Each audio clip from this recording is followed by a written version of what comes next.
Hello! Oh, alisin natin 'to. Hello everyone! Kamusta po kayo? Nagtatawanan po kami ni ate yung special guest ko kasi akala po namin nagre-record na po kami. Oh my goodness. Okay, take 2 po tayo. Hello everyone! My name is Jackie. I'm a proud mom.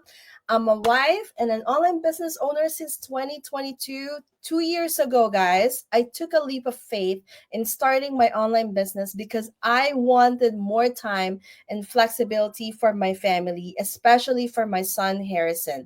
One of my big goals is to retire early with my husband, of course, and with the help of this online business, I'm creating opportunities to make that a reality. So today, oh my gosh. Today, I'm so excited to introduce a very special guest, Ate Margie. Ipasok na natin siya. Hi, Ate Marge. Take two tayo. Hello, good morning. Margie. So, Ate Margie,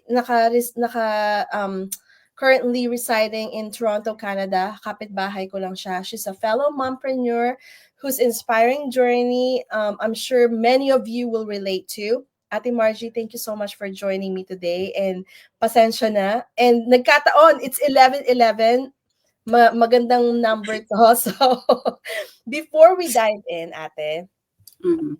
please introduce yourself to everyone who is watching. Hi, everybody. Good morning. Kung sino man po ang nanonood ngayon at kung saan man naroroon. At ako pala si Marjorie Bedanya Milora. Nakabase rin ako dito sa Toronto, Canada. At Tubong Bicol po, Camarines Sur. Maray na aga sa Indogabos kung mga taga Bicol. At a mom of 2 wonderful kids and a wife. And a digital business owner. Yay! Ate Margie, oh my God, I'm so sorry. Akala kasi namin kanina nagre-record na kami. And I was just wondering, ba't parang hindi tayo naka-live? But anyway, Buti napansin mo. hindi ko napansin. I'm so sorry po. So, thank you for sharing a little bit about yourself, Ate. And I know many of us are curious about your journey. So, let's get started with the question po.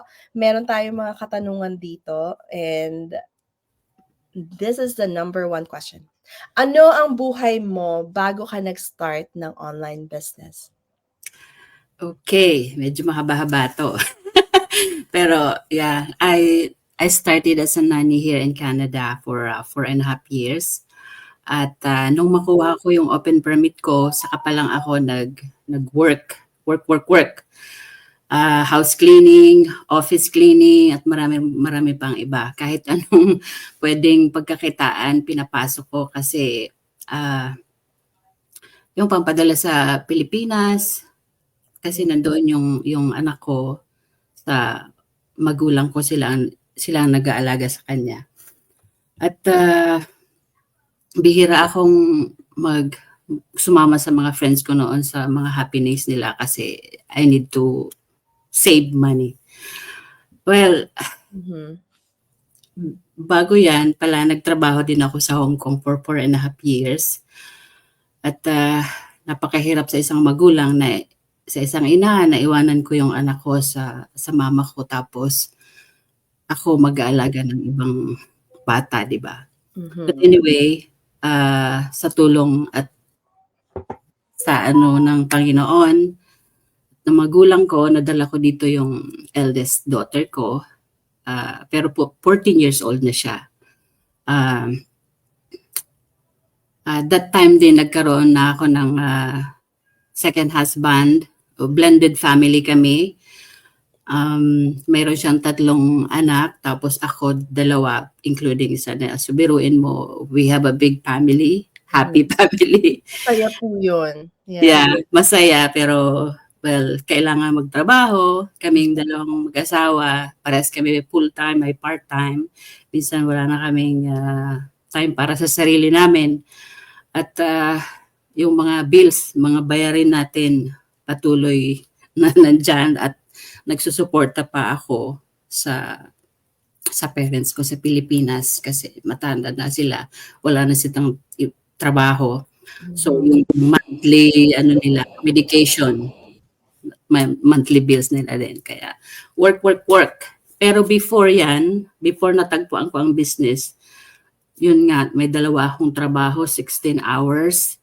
Lagang physical job. Nag-work ako sa Tim Hortons, tapos sa hospital. So, minsan hindi ko na nakikita yung bunso ko noon kasi pag alis ko ng 6 a.m., pagbalik ko 11 p.m. na. So, halos hindi na kami magkikita. Kaya grabe. Grabing work. Gosh. Ate, parang nakaka-relate po ako sa inyo kasi nag-Hong Kong din po ako. So, opo, so 2000, ano ba yun? 2003 ata po yun, nag-Hong Kong ako and sobrang bata ako pa po noon. Pero parang na-push po kasi ako ng parents ko na mag-ibang bansa ka and then mag-cross country ka dito sa Canada. Oo, kumbaga, stepping stone lang yun, yeah. Kasi mahirap po from Philippines papunta sa Canada. So, inano po nila na mag-Hong Kong. And hindi po biro ang buhay sa Hong Kong, guys. Kaya, to be here in Canada with our families, I think we are so blessed. Kasi kahit nung nandito ako sa Canada, nag-alaga ako ng mga bata. And wala akong ka-idea paano mag-alaga. Hindi ko nga rin po alam mag-push ng stroller. Lahat po yan ay napag-aralan ko. Pero ngayon nare-realize ko na nung nag-ano na po ako, nag-alaga and everything, para pala akong nahasa to be a mom. And ngayon, parang alam ko na kung paano. Prepare ka na in the future. Yes.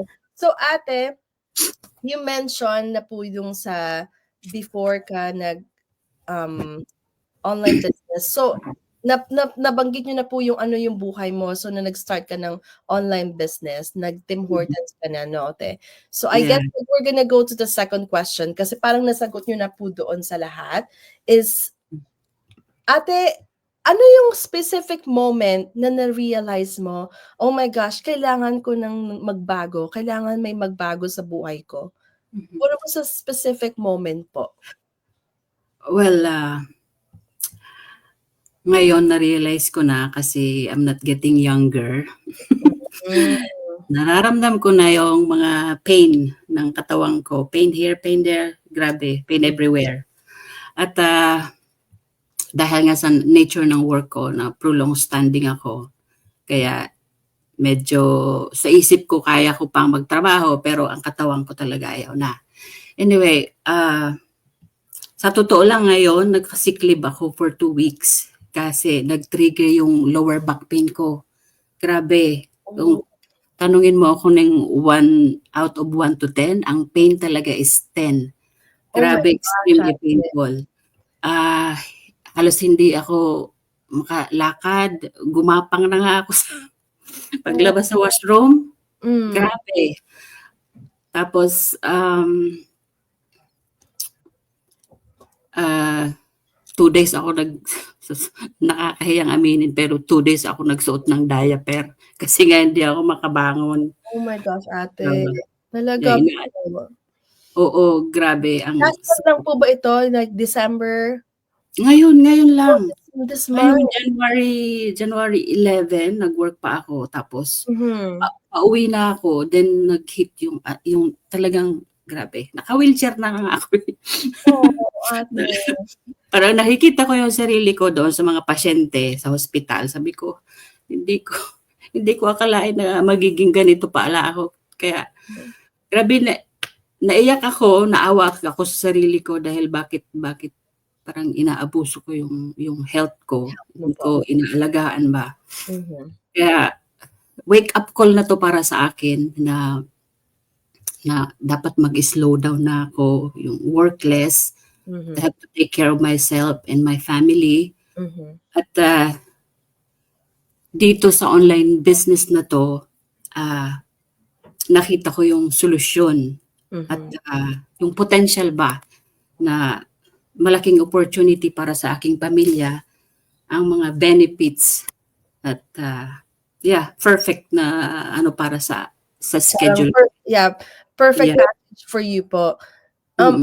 Ate, nabanggit ko na 'to before sa mga interviews ko na I think this business is actually a best total package na po sa busy Yeah. busy moms like us na naghahanap ng another income. And ate, sa pagbigay niyo po ng experience niyo, like what was your realization po? Is Mm. It's such a powerful realization, Ate Margie. Totoo po. Kasi ako nasa 43 na, nararamdaman ko na yung sakit ng mga katawan and Yeah. kung papaano po kayo. So, I'm happy po na hindi po kayo nagtuloy-tuloy sa work and you took care of yourself kasi health is wealth po talaga. And dahil po diyan, yung pangatlo ko pong question, malapit din po sa pangalawang question, yung pinakamalaking challenges na hinarap mo bilang isang mom bago ka talaga nag-start ng online business. So ilabas mo po muna natin yung online business and Okay. ano po yung sobrang laking challenge na nangyari sa inyo? Nung maliit pa yung bunso ko, nagkasakit siya, grabe. Kailangan namin dalhin siya sa ospital. Pero nagsusuka siya, mataas ang lagnat. Yung brother niya lang ang nandito. Siyempre, hindi niya maalam kung anong gagawin, right? Mhm. So, grabe. Wala kaming magawa, kaming mag-asawa kasi parehas kaming nasa work. Mhm. Bilang isang ina, grabe, hindi ko talaga gusto ko nang tumakbo pa uwi. Pero wala akong magawa eh. Hinintay na lang namin na matapos yung shift namin bago namin siya nadala sa hospital. Kaya, yeah, mahirap. Ate, ilang taon siya noon nung nangyari yon? Mga 5 years old. Oh my gosh. Yun yung hirap po, nung pagka nagwo-work ka sa isang company, hindi ikaw ang CEO, kailangan talaga ipaalam lahat. Kailangan magpaalam ka. Para umalis, kasi 'pag umalis ka, sesante ka na dun 'di ba? Mafi-fire ka. Iniisip din namin na no work, no pay kami. Kasi Opo. part-time lang yung ibang namin, side hustle. I Kaya see. mahirap sa ina na gano'n ang magiging sitwasyon mo. Ate, you know what? I know many moms watching can relate to those challenges po. Lalo na pag nasa ibang bansa, walang masyadong support system, Yeah, like yung mga in-laws or yung mga kapatid. yeah, Kasi, iba. right, it's not easy pero nakahanap ka ng way to push through. And I'm so happy na you're part of this online business po. And dito po sa next question natin, ay bago pala yan, meron tayong meron tayong 4 million viewers! Hintay na lang. Ano muna natin, shout out, Jonathan Francis. Hello guys! Hello Jonathan! Kamusta? And si Ate Stella Tibon from Toronto rin to siya, di ba ate? Isa siya sa mga Si Ceci. Yes. Hi there, watching here in Toronto, Canada. Amazing ladies. And then here's Kuya Tenny. Hello, watching him Oh, wow. Fargo, North Dakota. Aba. Layo niyan. North Dakota. And then si Ate Beth, part siya din ng Tres Marias, kasama si Ate Margie dito. Hello ladies, watching from Toronto, Canada. And then, nag-message ulit si Ate Stella, I can feel you, Sisi Margie. And then, si Jonathan, tulog pa ako. Gising! Maaga pa sa kanila 3 hours. Oh. Okay. Balik tayo sa question. So, ito ba yun? Ito yun. Paano naapektuhan ng business na ito yung relasyon mo ngayon sa mga anak mo and yung ability mo na makapag-spend ng quality time kasama sila? And of course, yung husband mo, ate. Share it with us naman. Okay. So, nung nag-start ako ng business na to, malaki ang nabago talaga. Yung routine ko sa bahay, kasi isa na lang ang work ko eh. nag-quit na ako sa Tim Hortons, isang Eh, sa ano na lang ako, isang full-time. mhm, So marami akong free time sa umaga mhm. at yun, inaasikaso ko yung bunso namin, kaming dalawang mag-asawa, inaasikaso namin siya sa umaga. Tapos naihatid pa namin siya sa school.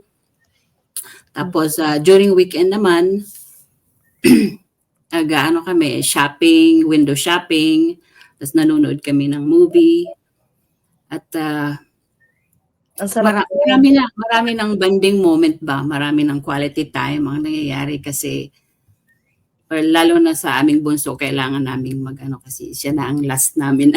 mm, mm. Kailangan Totoo po yan. mag-ano kami ng memories para at least may mabalikan kami, di ba? Mm. At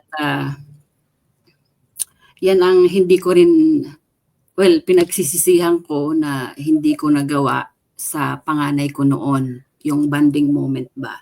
Mm. Kaya kasi 10 years din kami hindi nagsama noon. Grabe, hindi ako naka-attend sa mga ano niya, Important milestones. important milestone niya talaga nawala. So, hindi ko na maibabalik yon.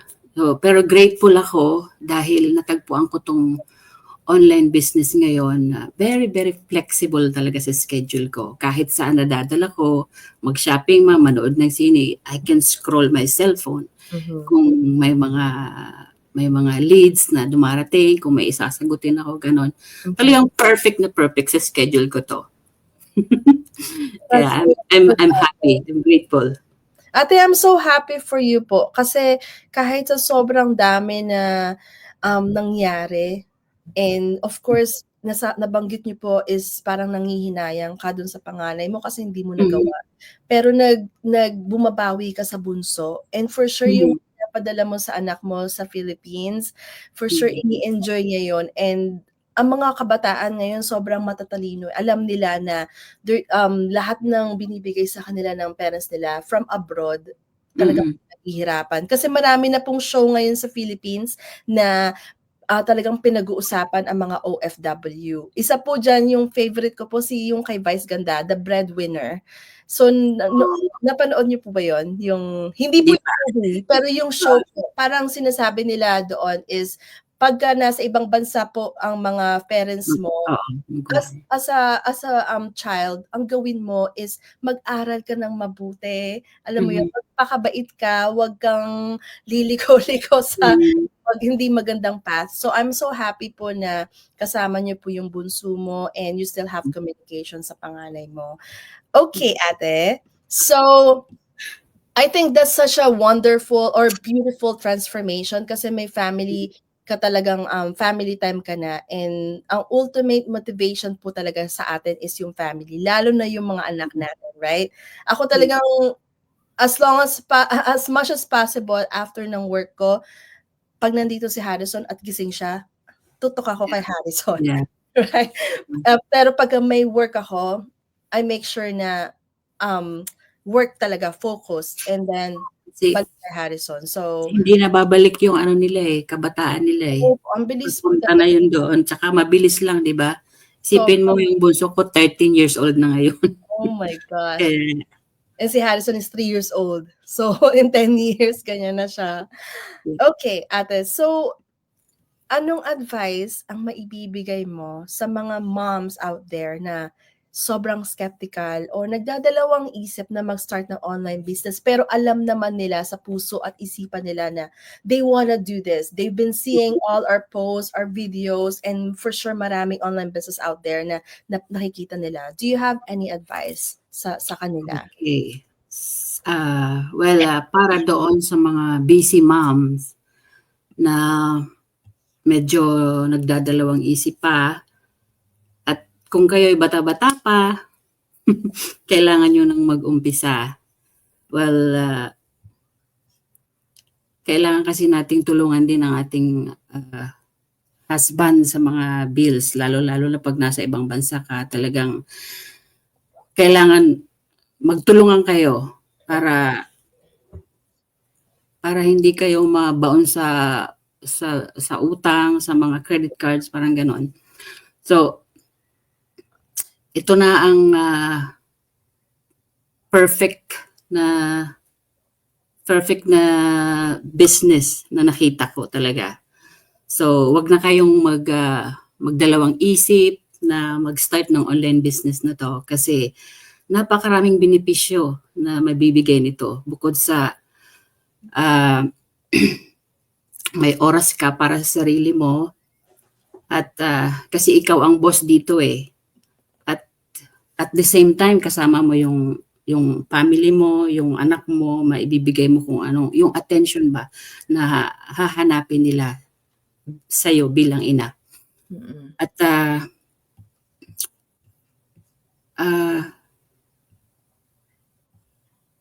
you can build a legacy doon sa anak mo. Maita-transfer mo to sa kanila. At the earlier the better na mag-start na kayo. Huwag na kayong patumpik-tumpik pa kasi talagang Oo. huwag nyo nang pahirapan ang sarili nyo. Kasi may option na tayo ngayon. So, at saka online business is ano na ngayon, very this generation. Mhm. Talagang Take lahat advantage. yes. Kaya Oo. go go go. Yay! I like that. Go, go, go. Totoo po 'yun. Oh. Naingatan yung anak ko. Totoo po 'yun, ate. So, napaka-inspiring ng mga advices mo, Ate Margie. Alam mo, moms like us truly deserve a business that fits our lifestyle. Ito po yung anak ko. So you don't need to sacrifice time with your kids or give up your dreams. Totoo po yung sinasabi na flexible ang schedule natin dito sa online business. Kaya mo siyang gawin, guys, kahit busy ka with family life. And Yes. meron po kami mga full-time job ni Ate Margie. And karamihan po sa online business world po namin is may mga part-time and may full-time job po tayo, right? And automated ang system. Ibig sabihin, yeah, right. Hindi mo kailangan maging tech-savvy para mag-start and kahit natutulog ka, nagka-camping ka. Kami po ng family ko, mahilig po kami mag-camping. Kahit po nagka-camping kami or nag-long drive po kami, our online businesses are still running. And you can work anywhere and anytime as long as you have a phone and internet. Yes. Sige, kung gusto mo dalhin yung laptop mo, go ahead, right? Yes. And most importantly, this business gives you the opportunity to create a better future for your family. Families. Yung sinabi ni Ate Margie, legacy na maipapamana sa anak mo. Tama na po yung mga bagay, yung mga mamahaling na bag or mamahaling na sapatos. Yeah. Hindi po yun ang magandang ipamana natin sa mga anak natin, lalo na po ang mga utang, hindi po yun ang magandang ipamana. Ang maganda pong ipamana natin is yung legacy tulad po nitong online business namin. Pagdating po ng 18 years old na po si Harrison, pagdating niya ng 18 years old, pwedeng-pwede ko nang ipamana sa kanya yung business na ito. And alam ko it's non-stop earning of income and kawawa naman po ang mga anak natin, right, Ate Marge, kung may iwan sila na Kung may iwan yung mga bills, mga utang natin. yung mga utang natin.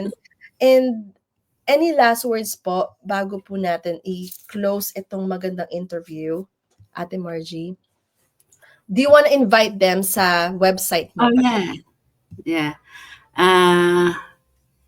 Mga mom out there, ini-invite ko po kayo na manood ng webinar namin every Tuesday and Thursday. 5 p.m. po PST at 8 p.m. EST.